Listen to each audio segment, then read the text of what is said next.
Oh, believe it or not, I was more of a perimeter player in high school. It's just I bulked up and I could shoot out to at least 25 feet. But as I became bigger and stronger and wider, I didn't have to go away from the basket. I became more of an inside player. But I worked hours on ends on my jump shot to pattern after Rick Barry. I also loved Connie Hawkins, though I didn't get to see him play that much. And I grew up, obviously, on Long Island, so I used to sneak into the Nassau Coliseum and see Dr. J. Then you are in Australia right now. You're talking NBA basketball. You're talking great teams. You're talking great individual players. Takes it off, and there's number 23, and of course Johnny goes nuts. So we're all getting goosebumps thinking about it now. I just tried to go out there and play my game. I have no idea what you're talking about, Adam. I don't like anybody. I'm not a people person. Strand, you make the pass. Yes. Christian, can you catch the ball? Yes. All the stars were aligned and all the muscles fired at the right time, and I was able to get off the ground and throw one down. I was saving that as a surprise for you. And now, introducing your host for In All Airness, Adam Ryan. Welcome to episode 45. Thanks for joining me. My website, inallairness.com. Just add a / and the episode number to view show notes. Before we get into the episode today, I'd quickly like to make mention of some great new developments for the podcast. I'm very pleased to announce that my podcast, excitingly, now has the support of the NBRPA, which is the National Basketball Retired Players Association. It's an association that's comprised of former professional players from the NBA, the ABA, the Harlem Globetrotters, and the WNBA, and it's supported directly by the NBA and also the NBA Players Association. The podcast will be implemented onto the NBRPA's website. That will increase the show's reach and the awareness, which is fantastic. And they're also going to kindly assist with sourcing wonderful future guests who are all associated with the NBRPA. So it's really great to have a link like this to the podcast. I'm really excited, and I want to thank Paul Corliss from the NBRPA for his efforts in helping me align the podcast with their association. To learn more about the NBRPA, just visit legendsofbasketball.com. Now, in this episode, I welcome to the show Jeff Ruland, one of the most underrated players, in my opinion, in NBA history. His career was unfortunately beset with injury, and it was cut all too short. However, in his first 3 seasons in the NBA, he had averages of almost 19 points, 11 rebounds, 3 assists, 1 block, and 1 steal per game. So there's some great numbers, and in over half the games played in his first 3 seasons, he came off the bench as a 6th man. So really is a very underrated player, and you're going to learn a lot of different things about Jeff and his career. Jeff is the type of guest that I really love to speak to. It's someone whose career has maybe not quite had the light shone on it that it truly deserves. So I hope you enjoy it as much as I did recording it. Also, stay tuned towards the end of this episode. I share some more great listener feedback, including one of the most passionate reviews that I've ever received. It gives me the added motivation to just put out the best product I possibly can. And now, with the link with the NBRPA, I really believe that you're going to thoroughly enjoy the direction that the podcast is heading in. So thank you very much to each and every one of you for your support today. Now, onto the show. My guest today was a high school All-American, an NBA All-Rookie first-team selection, and a 2-time All-Star. In 1987, his career was cut short due to some chronic knee and foot injuries. However, in 1992, he made a remarkable comeback attempt that was ultimately derailed due to some further injuries. Post-retirement, he's coached in the NBA, the D-League, and also collegiately. Jeff Ruland, thanks very much for joining me. Thanks for having me. I'm very pleased to be able to speak with you today. Now, do you recall at what age you began starting playing basketball, Jeff? Well, I played all sports, but it was the summer between 8th and 9th grade where I fell in love with basketball and decided to play that full time, and also happened to grow 7.5 inches that summer. That always helps, doesn't it? Well, it hurt at the time. I used to wake up at night, in pain, falling out of bed, and, I didn't know what was going on until, school started and they measured us again, and I went from 5'8" to 6'3.5". And in literally the 2 months between, the 8th and 9th grade. Right. So before you had that huge growth spurt, what other sports had you been taking part in? I played baseball and football. Okay, right. So I know that given that your eventual build, and even probably it sounds like during high school and into college, you would have been a very handy football player had you gone down that route. I was really thin back then. I put on a lot of weight. I had always, especially senior year, I tried putting the weight on, and I just would eat ungodly amounts of food and protein shakes, all kinds of stuff, and couldn't put the weight on. And then that summer between high school and college, I put on about 30, 40 pounds. Okay, right. So when I was doing research for our chat today, I know that you had a very good high school career as a basketballer, and in your senior season, you were part of a really incredible high school class that was coming out across the country, and one of those names as well, right up there, was Irvin Magic Johnson. Prior to being named All-Americans, which you were in your high school senior year, had you ever played against or met Magic? No, I actually met Magic after the season, the All-Star game circuit. I met him at, I guess was the first McDonald's All-American game. I don't think he played in the Derby Classic. I won the one-on-one championship and the MVP that game, but I don't think he played in that. Right. Now, at that time as well, did you realize how widely known your name was around the country, or was it sort of more just within the New York area that you thought you were known? No, my senior year, I was well known. I was recruited by every college in the country. I could have went anywhere. I visited Kentucky, Indiana, North Carolina, Wake Forest, Notre Dame, and wound up going to little-known Iona College. It was close to home, and obviously played for Jim Valvano, who wasn't quite as famous back then. With the recruiting process, what was it that ultimately made you decide to choose Iona? I know you mentioned that an opportunity to later be known as the great Jim Valvano, but what was it about his recruiting pitch that perhaps might have swayed you to stay in the New York area? Well, number one, I wanted my mom to see me play. So, I grew up about 45 miles from Iona, so it wasn't that far away. And as a assistant coach at the time, Tom Abatamarco, I either saw Tommy. These are the rules were different back then. Either saw him in person, talked to him on the phone, and got a handwritten note for about 2 years in a row. Never missed a day. And plus, the other factor was there was a couple guys already there and a couple guys coming with me. We all grew up together in Long Island.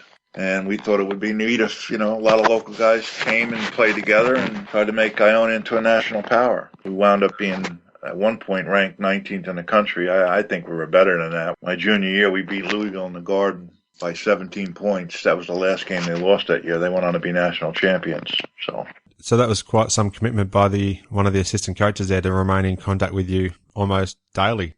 He worked his butt off, but also obviously V was a charismatic figure, and I lost my dad when I was younger, and he was kind of like a surrogate father, more of a big brother. Shoot, I was 18. He might have been in his late 20s. Might have been 30 at the time.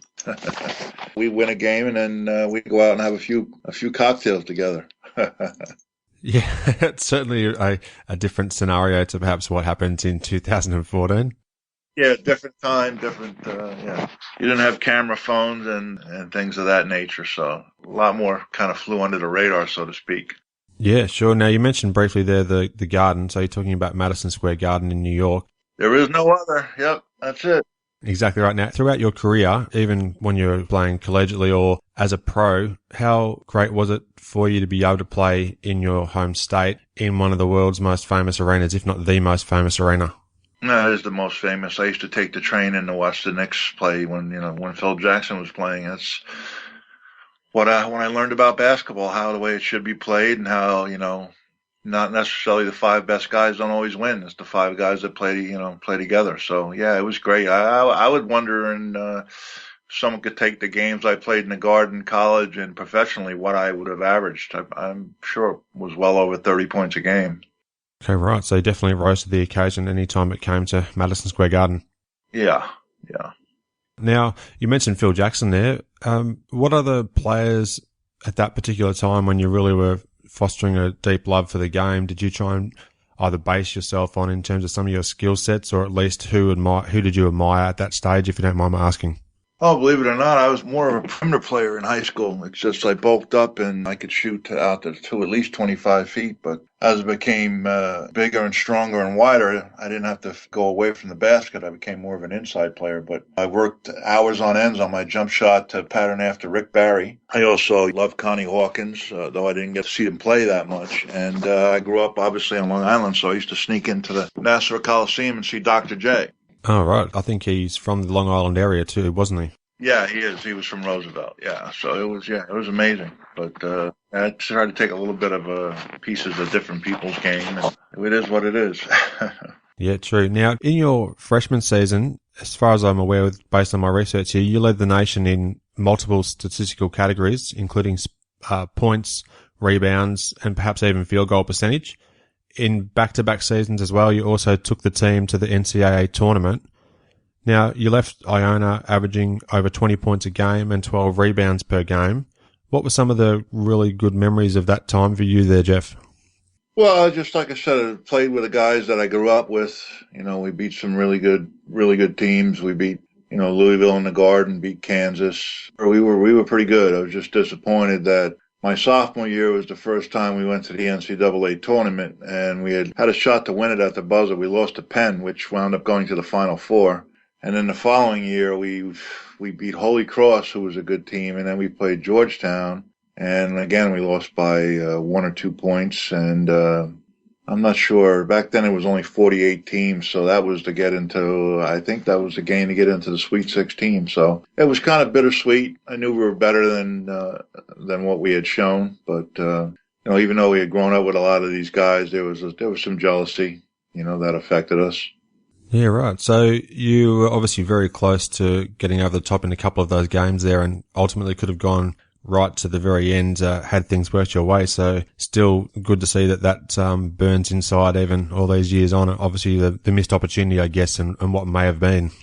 The Georgetown game, especially because I had gone in, I had broken both my hands. I played with, I had a torn ligament, broken fingers for both games, and wound up actually tearing my knee midway through the Georgetown game. I didn't know until after the game that I had torn the meniscus, which, when you look at things, that was the reason why I had to quit when I was 28, because of the knee problems, and it's directly revolved around I had surgery in New York, and I wasn't told the correct way to rehab, and that's why I wound up retiring and still struggle today with knee hurts all the time.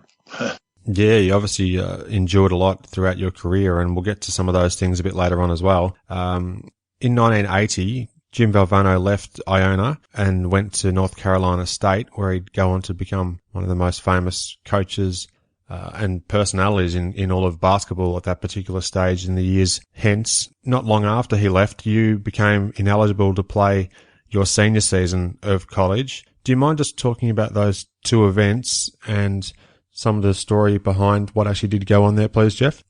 Oh, man. I had signed with an agent. I had wanted to stay in school. Even after Jim left, I was going to come back, and then the agent basically threatened to turn me in. So I really had no choice but to go professionally. And, that's something that cost me a lot of money, but it's something, it was a youthful mistake. I got nobody to blame but myself. But, I did get interviewed after the season by the FBI and the NCAA. They thought there might be a couple people involved with point shaving, believe it or not. So obviously it's a tumultuous time. I had agreed to have Larry Fleischer represent me. He was the head of the Players Association, and he had told me I was going to be between the 11th and the 17th pick, because back then it wasn't common for players to come out.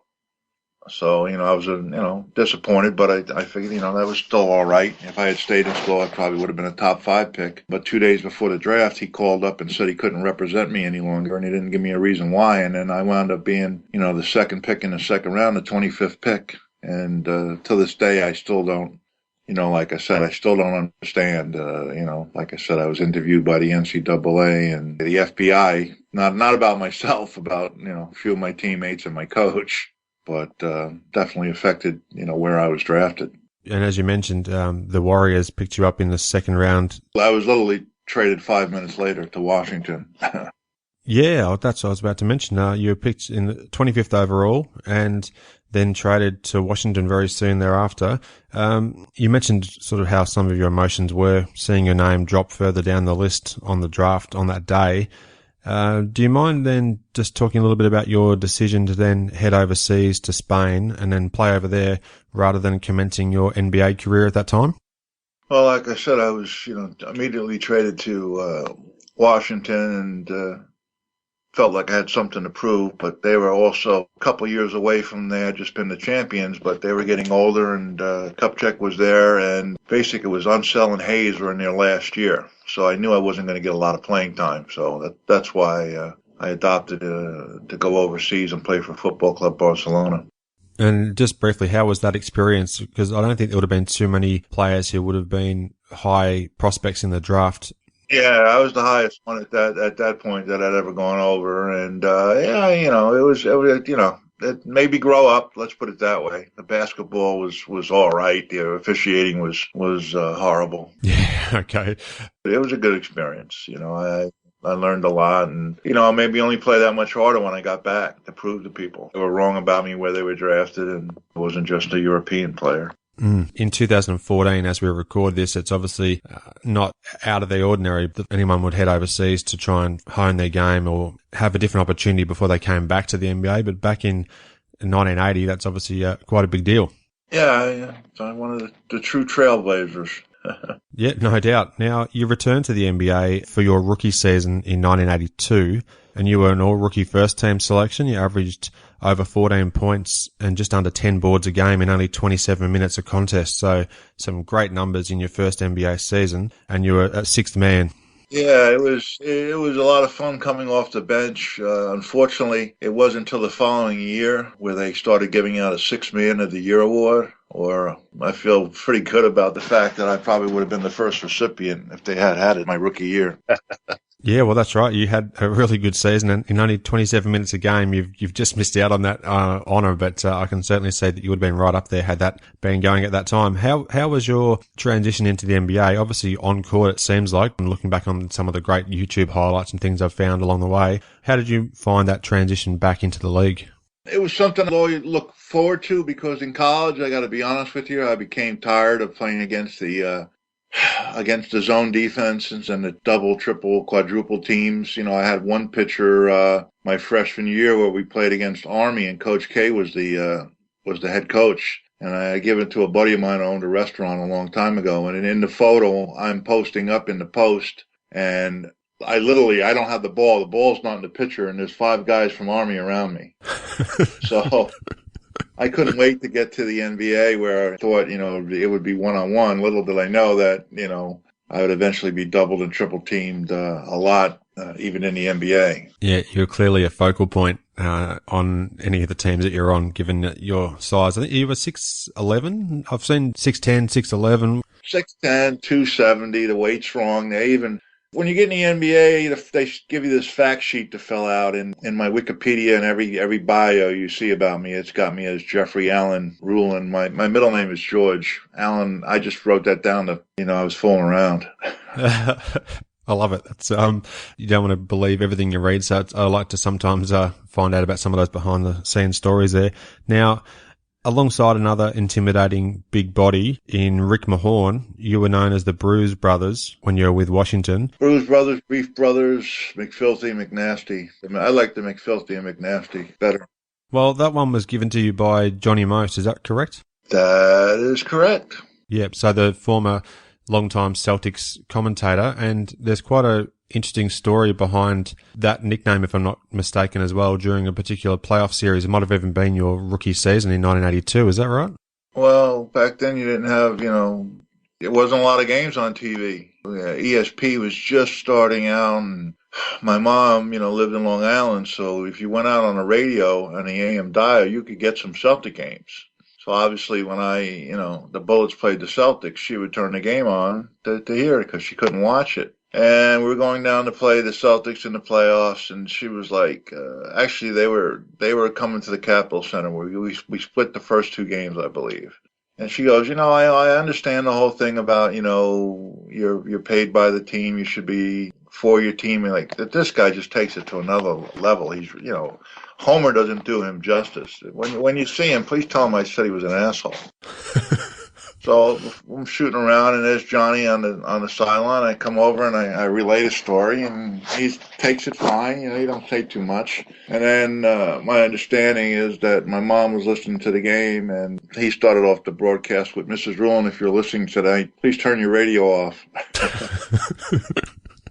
I love it. Somewhere online during the research here, I came across that, and it was just one of those little things that I never knew about, and I just relished the sort of behind-the-scenes stories and things that not many people may know about, and that's one of the great ones there. So thanks for sharing that one. That's how it happened.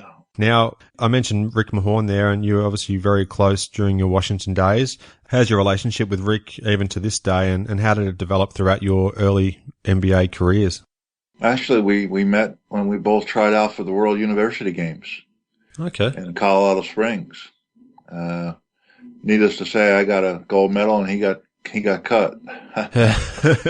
And then we were drafted the same year, and he was drafted later in the second round. And I used to tell him all the time, if I hadn't gone overseas, you probably would have been cut. So he very well could have missed out on a 17-year NBA career. But we became good friends, and I had a blast playing with Rick, and we still talk to this day. I just saw him about a couple months ago. I was doing a little scouting for the Wizards, and he does the radio for the Pistons. So I was scouting a net Pistons game, and we got to spend about an hour and a half together. So it was great. That's good to hear. Now, you mentioned before some of those nicknames that you were called. You were dubbed McNasty, and I think Rick was McFilthy. He never washed, so he was dirty. What did he make of the nicknames? And I'm guessing would have probably relished being called that and being looked at as a bit of a bad boy even pre-Detroit era. Well, to be real honest with you, we never tried to hurt anybody, but we loved to hit people. Whether it be a screen or just set in the backcourt or an offensive set or whatever. But, I can't tell you how many guys I hit with an elbow to start the game off, and then the rest of the game I didn't have any problems. So, it is what it was. If you were 6'10", 270, a finesse player, then you wouldn't be using what God gave you. Yeah, no, So, nicknames like that, we didn't really care, but, we had no problem with it. Now, if that happened nowadays, we'd probably be, multi-million-dollar endorsement contract for doing, some beverages or some kind of apparel or something. Yeah. Back then, I guess you were just setting the tone for the game, and if you enforced to whoever your opponent was that you meant business early on, then I guess they'd think twice about challenging you right at the basket. No, I opened one game up. I hit Robert Parrish right in his grill, and after the game, I looked and I'm like, "Oh man, I got a tooth mark in my elbow." And I said to Rick, I said, "Look, man, I got a tooth mark here." I said, "Doesn't he wear a mouth guard?" And he was like, "Yeah, he does wear a mouth guard." So I hit him so hard it went right through the mouth guard. A lot of physical contact. Well, Robert was a great player too, so I feel bad about that now. But back then, I really didn't care. And I guess in those early to mid 80s, the big three of Parrish, McHale, and Bird, being in the Eastern Conference, you would have gone up against them obviously multiple times, and you played the Celtics in the playoffs, as I mentioned a little bit earlier. Were they the greatest front court that you've ever seen or had the chance to play against, or where would you rate those guys historically? I mean, you just mentioned it was 3 Hall of Famers, and then just throw in Dennis Johnson, and then forget about the players that were also there that were great. Cedric Maxwell. It goes on, and then as people, and don't get me wrong, Magic is an all-time great. I've got nothing but the utmost respect for him and what he's done. But I played during that era, and he don't win those 5 championships if they don't throw the ball into the big fella. That's true. Kareem in the middle always helps, of course.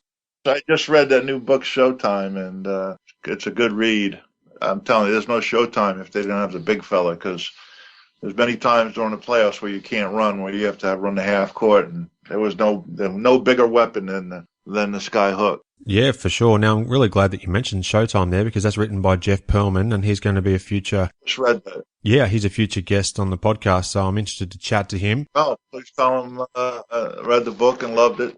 Yeah, I was going to say, what did you make of the book? It's only just recently come out in the last 3 or 4 weeks as we record this chat, and it details mostly the 1980s Showtime era of the Lakers there. So was there some things in there that particularly caught your attention in terms of something that you weren't aware of with that Lakers franchise?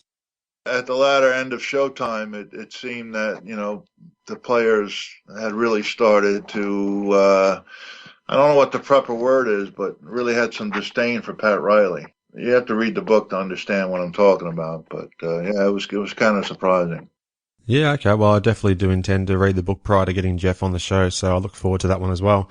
Now, in 1984, you led the league in minutes played and were also an All-Star. I missed 7 games and did that, yep. And also you averaged over 22 points and 12 rebounds a game, and just on the side, got 4 assists per game as well, which is great to see as a big guy. Now, do you mind just talking about that season and even the experience of playing on the All-Star stage? Well, it was something, I thought that the previous year I had started coming off the bench my second year and then became a starter halfway through. And I think my stats were 19-something and 11-something, which was top 10 in the league. And I thought I should have been an all-star that year. So I was a little perturbed, to be honest with you. But it was a great year. The fact that was an all-star, but my first daughter was also born. So I wear my all-star ring on my hand. I have it on my hand right now in 1984. It's my daughter Courtney was born January 22nd. So that'll always be a special year. We lost to the Celtics in the playoffs in a hard-fought battle. They were just, they were too good. I think off the top of my head, my stat line was 24, 14, and 8. But I was only good enough to go 3 games to 1. You just ran up against a team, one of the all-time great teams, probably if not the greatest of all time, they were building towards at that stage, heading towards the 86 season as well. So it's good to see that 1984 obviously holds some special memories for you, both on court and off. So what about the All-Star game itself? So once again, it was a great honor, but just like the McDonald's game when I played in high school, I only played about 12 minutes, and I wasn't happy about it. I wanted to play more minutes and basically only played 1 quarter, so took away from it. But, I remember as soon as the game ending, running into the showers to get my stuff and get out to go see my daughter. I'd only seen 1 time prior. Literally, I'd only saw her for, a day, and then it was the All-Star break, so it was on my mind. But, I want to play more minutes, it's one of those things. Everybody, if you're good, you want to play more. Michael Jordan's rookie debut was in October of 1984, and there's a moment in his first game, it's at Chicago Stadium, where MJ drives into the lane and goes up for a monster dunk. And unfortunately for him, he was met by a brick wall named Jeff Ruland. Now, it didn't appear malicious, and I'm not saying it was at all, but you certainly made him earn those free throws. Do you mind just talking about that play in particular, and how was it going up against MJ overall? I'd like to check the facts. I'm not sure if that was that wasn't a charge. I tried to take the charge. Well, you went straight up.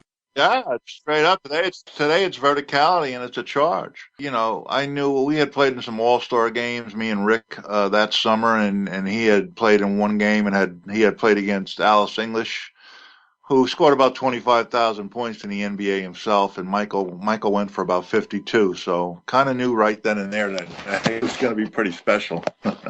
Yeah, no doubt. Now, after that play where Jordan tried to dunk over the top of you and hit the floor, he was down on the floor for some time. Do you actually recall the atmosphere in the building at that stage? Because he was the highly touted rookie for the Bulls. Yeah, like I said, it was obvious that I didn't try to hurt him, but I remember Orlando Woodward came over and I told him that he needed to turn around and get lost or he would wind up in worse shape than Michael.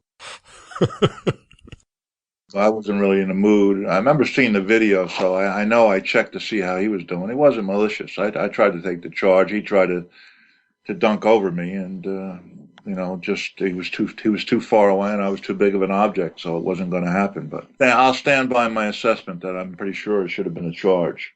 Looking back at the video, it's definitely some good defense. There's no doubt about it. You went straight up, as you said. Now, in June of 1986, you were involved in one of the most talked about trades in NBA history. There were other players involved and some draft picks as well, but essentially Washington Bullets and Philadelphia 76ers worked out a deal where you went to Philly in exchange for Moses Malone. Now, it's almost 30 years since that deal went down. What's your opinion on that as it happened? And then looking back now, what's your take, Jeff? Oh, one of disappointment. I was, not that I wanted to leave Washington, but when I was traded and I realized where I was going, that I would have the ability, that if I played up to my potential, that we could win an NBA championship. So in that aspect of it, I was excited. Little did I know that, my knee wasn't, going to be any good, and that would be the end of it. I had surgery at the end of the prior year, and I had gone in, and I had actually came back and played 2 games in the playoffs against the Sixers, and they gave me a clean bill of health. And then that first training camp, my knee started swelling up, and I played only 5 games, and then I went back in and they looked at my knee and told me, that it was over at the age of 28. I wouldn't be playing anymore. So it was difficult. I got the utmost respect for Moses, but he was obviously one of the greatest of all times. But every time I played against him, I more than held my own. Some of the few games that I have when I played, one is against Moses, and it was literally the night before my daughter was born, and I had 37 against him, and we won. Very nice. I was always haunted by the fact I never got the chance to show Philadelphia, what I could do. That's very true. So that's good to hear that as well. You mentioned that you've only got a few of your games. Is that on videotape or a DVD or something, or? We got them transferred over their DVDs now. Yeah, right. So would you have just a handful, or do you have quite a few more, or? No, I have a couple, mostly against Boston or Philly or Los Angeles, the teams that were really good. Mm-hmm. Do you tend to watch them much from time to time, or it's just sort of have as a memento every now and then you'll pull it out? I'll bring them out once in a while, and especially when I'm coaching, I'll steal something off there. Like for the longest time at Iona, I ran one out of bounds play called Triangle that we ran in Washington. It's a real simple play, but very effective. Okay, very good.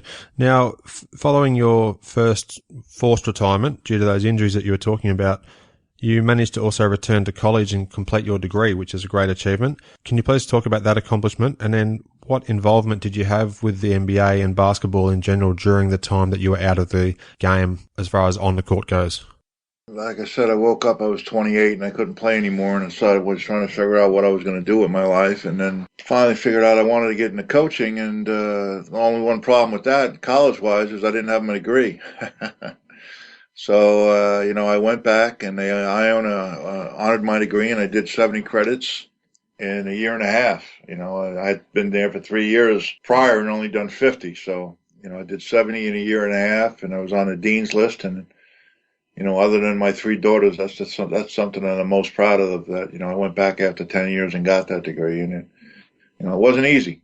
70 credits, in a year and a half is that's more than 2+ years of college. So a fantastic achievement. Now, at what point did you honestly believe that a return to the NBA was something that was possible? I guess given today's day and age with the medical advances, it wouldn't have been maybe as difficult or really treacherous of a comeback to make. But when did you actually think, hang on, I might have a chance here if I actually keep working away and make it back to the NBA?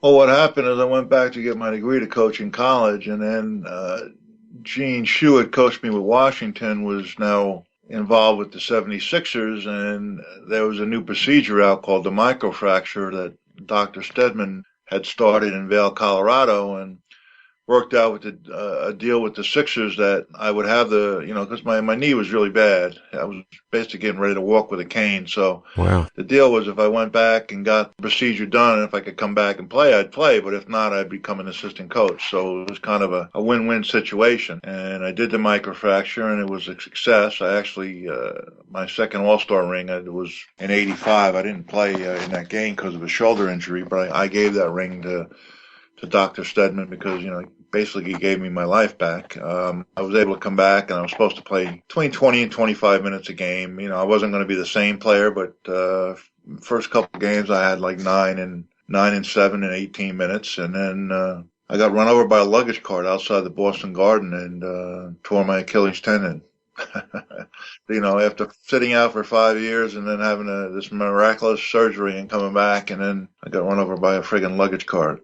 Yeah, that's a cruel twist of fate there. And you're only 11 days short of it being 5 full years since you played your last NBA game, which is just incredible, really. Your first opponent in your comeback, you mentioned your first couple of games there, was an almost in his peak Akeem Olajuwon. So I think it was a game that was at Philly, at the Spectrum probably. Yep. Yeah, I played 18 minutes and 9.6 rebounds, yeah. Yeah, so a great stat line and quite an intimidating first opponent to go up against, perhaps as far as me being an outsider looking in. But how did you prepare for that first game back, knowing that you'd be probably going up against one of the future all-time greats? I wasn't worried about that because, I know how to play. Never going to lose that. I knew how to play, so there was always confidence in my ability. I knew I wasn't going to be the same player physically, so it's just kind of like Ali with the rope-a-dope. The older you get, the smarter you get. So I wasn't really worried about, being taken advantage of him, and no matter, how good a player he was. But like I said, to put in the hard work and the effort, and then, have this guy literally run me over with this luggage cart on purpose, even though I didn't do anything to him. I had actually tried to break up a fight between him and someone in our traveling party. I tried to be the good guy, and then we went to court, and we had eyewitnesses that read about it in the paper that came forward, and let's put it this way: it was against the Celtics in Boston, so I can tell you kind of knew how that was going to end. even though the judge told them to settle, that he thought everything was true and they should settle the case, they didn't. And what burns me is my late wife, God rest her soul, passed away, but she was a smoker, and during the break, she would see that the foreman was an unemployed lawyer on the jury, and he was having cigarette breaks with the other attorney anytime the court was out of session, and that's illegal. Unfortunately, she didn't say nothing about that until 2 years after the trial. I was about to say that's obviously not a good look at all, to say the least. Pretty sure some inappropriate things were going on, but everything happens for a reason. Yeah, well, that's a very disappointing way for your career to ultimately come to an end. But I did read about this in the lead up to our chat. This happened on the floor of the Boston Garden. Was it a pre-game? No, I was literally, it was in the hallway. The two guys argued. I intervened. I was literally on the curb getting ready to walk into the bus, and he ran this old wooden dolly packed with like 40 or 50 bags. And the wooden dolly itself weighs like probably 400 or 500 pounds, and it's about 6 to 8 inches off the ground. And that wooden edge just caught me right in the back of my Achilles. Oh, right. Yeah, I've obviously misunderstood when I was looking at the details. I read about it and I thought, I'm not sure if I'll even actually bring it up, but I'm glad you brought it up because I thought it actually happened like in a pre-game thing on the court. I'm literally the next guy to get on the bus, and then I was struck from behind. Okay, well, that makes sense given obviously the size and the bulk of such a luggage case. So yeah, that's terrible to hear. Now, unfortunately, you only managed a further 24 games total when you came back for that second time after the great comeback over the 2 seasons, and you rounded out your career as a Detroit Piston in early 1993. Were you satisfied knowing how hard that you'd worked to get a place back in the NBA, or did you sort of feel like there was more that you still had to prove? Well, yeah, I thought I could have been could have played another 4 or 5 years if it hadn't been for the Achilles injury. Just, I was never the same again after that. But, I mean, I had a hole in the back of my Achilles from the surgery almost until I signed with Detroit in December. It took like almost 6 to 8 months for the wound to close after they took the stitches out. I had to actually have a skin graft. So it was... It was ugly. If the luggage thing doesn't happen, I'd probably play another 4 or 5 years, which, would have been nice, being that the fact that, I had it taken away from me when I was 28. But everything happens for a reason, supposedly. A tough pill to swallow, to avoid the cliche reply there, but that is very difficult to deal with. Now, you became an assistant coach with the 76ers in the 1994 season, and that was Sean Bradley's rookie year. And one of my good friends, Todd, his favourite player, or one of his favourite players, is Clarence Weatherspoon, and he had a breakout season in 94. He averaged 18 points and 10 rebounds, arguably his best season as a pro. So can you talk about your responsibilities at the time with the Sixers in 1994 and what sort of roles you were responsible for? No, I did everything. We only had 2 assistants. Now there's like 7 or 8. But, I also, worked with Sean, and it was funny because I had him shooting, because he wasn't that strong, but he was so long. I had him shooting like kind of a sky hook. Jimmy Lynam at the time, who I have great respect for, but he was like, oh, anybody can, take it out of his hand. And I go, well, go take it out of his hand. As you go to take it out of his right hand, he's going to elbow you with his skinny elbow in your throat. So my great satisfaction was the first game against Shaq. He got outscored like 44-1. And then the next time we played him, after I'd worked with him for a number of weeks, he got outscored 33-28. Great improvement. And we were picked to win 20 games for the year. We had won 20 at the All-Star break, and short time later, he actually blew his knee out against Portland. Otherwise, we really would have overachieved. But, then Mr. Katz, being Mr. Katz, decided to fire Fred Carter and bring in Doug Moe, and that's when I became a college coach. Yeah, right. So just before we move on to your college coaching career there, were there other opportunities that may have presented themselves to stay in the NBA system, or did you at that time think the offer from Iona was too good to pass up given it was your alma mater? Well, the NBA still to this day, it's basically, who you know. Mm-hmm. If you don't know someone that's in power, you're not going to get hired. So there was an opening at Iona. I knew the head coach who was stepping down, and I knew the new coach who was taking over, which was actually the son, and I had known him, so, it seemed like it made a lot of sense. They had been struggling for a number of years, and went back to my alma mater, and worked for Tim Welsh for 3 years and helped turn it around. Yeah, right, and you've led me beautifully into my next question I was going to ask, which in 1998, after being the assistant coach for those, was it 3 seasons, I think? 3 seasons. Yep, so you were named head coach of Iona, and then you led them into multiple appearances in the NCAA tournament during your tenure. How was that head coaching experience, having since graduated from the role of NBA assistant and then the 3 seasons prior as an assistant with Iona? Well, it was great. It was my alma mater, back-to-back NCAA tournaments, my second and third year there. We lost to Maryland the first year in the tournament by 12, and then we lost by 2 to a very good Mississippi team, which was 7th in the RPI, and actually had a chance to win the game at the buzzer, and we didn't.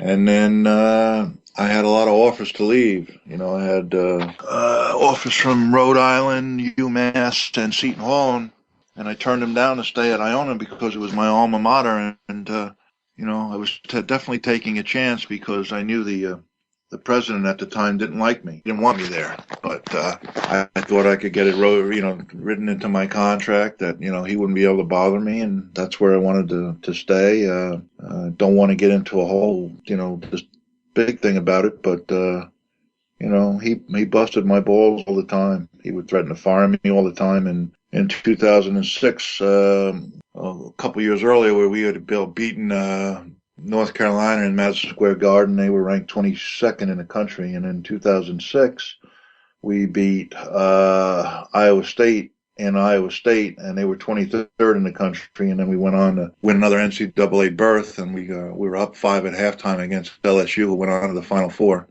And then at that point, I knew the writing was on the wall, and I was trying to get out, but I couldn't. And then the next year, we had graduated 4 seniors. Between the 4 seniors, 3 of them were all MAC academic, All-American. One was an academic All-American. They all graduated on time. They also scored about 5,000 points between the 4 of them. And we had one starter coming back who was a sophomore, a big kid, Gary Springer, whose dad had been a great player at Iona. So in 2007, that summer, Gary blew his knee out. And I had a really good recruiting class coming in. But my next top 4 recruits also got hurt at the beginning of the season, and we wound up going 2-28. And instead of being loyal and doing the right thing, the president fired me. Yeah, right. So obviously a very difficult transition with those 4 seniors going out, and then the troubles that the others had. always, if you look at some teams and you say, wow, we wonder why they had a bad year, it's probably usually due to injuries. I don't want to harp on it, but you mentioned that the president would had it in for you. What do you think, given that you obviously that you went to Iona, obviously, and were a standout for them, what do you think it was? Was it just a clash of personalities that didn't mix? He just was not a good person. He was a priest, which, I don't have a problem with. He resigned a couple of years ago, and then after he resigned, I don't know if you've been following this, but the church has been going bankrupt with all these pedophile suits. So a lot of stuff had come out to the press. You can finally get your hands on some of these documents, and he's an alleged pedophile. Oh, okay, right.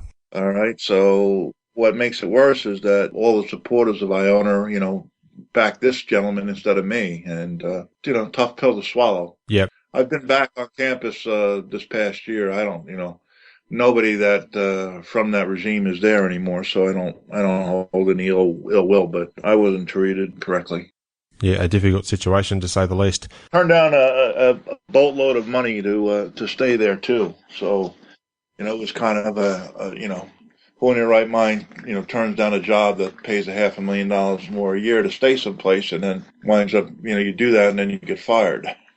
Yeah, well, that's right. You stick to your morals, I guess, so that's good. After your time at Iona, you then spent a bit of time in the NBA Development League, and then you returned to the NBA as an assistant coach with Philadelphia for a second time, almost 14 years apart, thereabouts. And you then took the head coaching spot with the University of the District of Columbia. Now, leading up to our chat today, my research suggests that it would have been the understatement of the decade to say that you took over a tough job at UDC. Well, you've done your research, and they promised me we were going to go to Division I and a whole bunch of things. And after the first year that I was there, I realized that it was going to be a lot tougher. It took me 7 months to get my business cards printed. I had to buy my own printers for myself and my staff. My one assistant, we could never even get him a computer. He had to use my laptop. Oh, man. My last year there, it took 2 months for the kids to get their meal money and their books. Yeah, okay. So a terrible situation by the sounds of things. Yeah. But, I got the job a couple of weeks before the start of the season. We were on probation, the worst case of lack of institutional control ever by the history of the NCAA. Finished the year with 5 players, 1 game. A young man sprained his ankle, and we played 5 against 4 for 10 minutes. Mm-hmm. And then 2 short years later, we started the season 13-0, was ranked 18th in the country at one point, and went to the NCAA tournament for the first time in 25 years. And then the following year, we had a chance to be better. We actually played 4 or 5 of our first games were Division I games. Played Villanova, which we were down at halftime by 5. We were down 7 to Marshall with 7 minutes to go. We lost to Hofstra before they lost all their players by like 12 points. And then our starting center and power forward got hurt and were out for the year. And then in January, they fired the president. And then after the season, after they had been negotiating with me for a year to do a buyout, they terminated me, even though I had another year left on my contract, and have refused to pay me. Okay, so obviously there was to say it was tumultuous would be even understating it as well. So you managed to have some good points. I went into it thinking you could do great things, and then when you come back from a road trip after 5 hours on a bus from a league game, because all the league games were up in New York, and you're riding on a bus where we were trapped on the bus for an hour after we got back to the campus because you couldn't open it. You had to call the fire department and the police because the bus was just so bad. Oh my goodness! Can't make things up like this. So yeah. Yeah, no, that's right. I was about to say you can't make that sort of stuff up. So you had some glimmers of great achievement in amongst that time, but it just sounds like it was riddled with problems, just with the whole. The team itself and the structure behind it, I guess. But, not a great way to go out there. Now, you did mention earlier in our chat that you're doing a bit of scouting and whatnot. As it currently stands, do you have some future interest in NBA-related opportunities coaching-wise? I'd like to get back in coaching on any level right now. I'd like to be back in college as a head coach. A lot of jobs are opening now, but we'll see. But, even after I got fired at Iona, I went to 3 tournaments in 9 years and had two top 25 victories, and I also had victories at Boston College, Rhode Island, VCU, Seton Hall. I was kind of mystifying to me that I couldn't get another job right away. I don't. The thing with Iona just doesn't seem to let go. And there was other things that happened there. My coaches were fired 2004, I believe. The one sued the school for racism. His wife was an Afro-American, and they settled out of court for $500,000. My other assistant, who they told me wasn't good enough, is now the lead recruiter for St. John's. Okay. And my fiance happens to be Afro-American also. So this was also part of the problem back at Iona. Yeah, I was wondering whether to bring that up or not, to be honest. And was it an interview that you did with Mike Francesa? Mike Francesa, yeah. Okay, because I did read that, and I thought if you happened to mention it, I'd ask a little more about it. But yeah, it's obviously a very difficult situation and scenario too. Yeah, well, it's hard to believe. You're 20 minutes from Manhattan. It's not like you're down in the South with the rebel flag. Yeah, no, I understood, particularly in this day and age. I like to ask guests towards the end of the interviews, and I really appreciate your time, by the way. We're closing in on almost an hour, so thank you very much for your time. But I'd like to just ask about your jersey number. With the exception of your final season in Detroit, you wore number 43 throughout most of your career. Is there a particular significance to that number, Jeff? Yes, there is. I'll let you figure it out. All right. I mentioned 3 players earlier on in the interview, growing up in high school, who were like, one guy I patterned my jump shot after, other 2 guys I grew up loving the way that they played. One of the guys was number 43. Okay. So you mentioned Rick Barry was 24. Yes. Dr. J was number 6. Yep. Who was number 43? And who's left? You did say it earlier on. I'm just trying to think who was number 43. I usually love my jersey numbers too, so this is going to kill me that I don't know who it was. It's because you're not old enough. That's the only reason you don't know. It's Connie Hawkins. Oh, the Hawk. Yeah, of course. You sound like you love the game of basketball, obviously. I do. Adam, and I would suggest that I don't know how you'd get the book, but it was, the title of the book was Foul, and it was written by Bob Wolf, and it's the Connie Hawkins story, and it's probably one of the greatest books, period, I've ever read. Yeah, I do love my basketball. Read that book, and then after you read it, drop me a line. Let me know how you liked it, because I must have read that sucker 10 or 12 times, and it's got to be a good 500, 600, 700 pages. But it tells about he got tangled up with some people out in New York in a point shaving thing. He was banned from the NBA. He had to play in the ABA. Eventually he sued the NBA, and people got him to play, but he still was not the same player. He became an all-star. He was in the twilight of his career, unfortunately. It's a great book. Yeah, well, I'll definitely add it to the ever-growing list of required basketball reading, because it just seems to keep growing. But it's something that we all enjoy, and I'm sure that as a listener of the show, I'm sure anyone who's taken the time to listen to this conversation will really enjoy your open and honest conversation that we've had. So thank you very much, Jeff, for taking the time to chat with me today. I really do appreciate it, and I wish you all the best with any future coaching opportunities that you get. I appreciate it, Adam. Thanks for having me, and all your viewers. It's a great game. I've tried to give back, and hopefully we'll continue. I'm not that old yet. No, not at all. So it's been a real thrill to have a chance to speak to you for this period of time, and all the best. All right, my friend. Thank you. I hope you enjoyed that conversation. Thanks again, Jeff, for taking time out to chat with me. I really enjoyed it. I encourage you to interact with the show. Suggest topics for future episodes or guests that you'd like to hear conversations with. I welcome your voicemail comments or questions on my website or the Facebook page. And there's a tweet. Thank you. Or Twitter comments, evidently. Since last episode, more great iTunes feedback has been received. Thanks to Slav_23 and PHow00. Might be a Robert Parrish fan. Each added wonderful iTunes reviews to the Australian and USA stores, respectively. Slav says, love hearing an NBA podcast centered around an era which was such a big part of my younger years. Highly recommend. Thanks, Slav.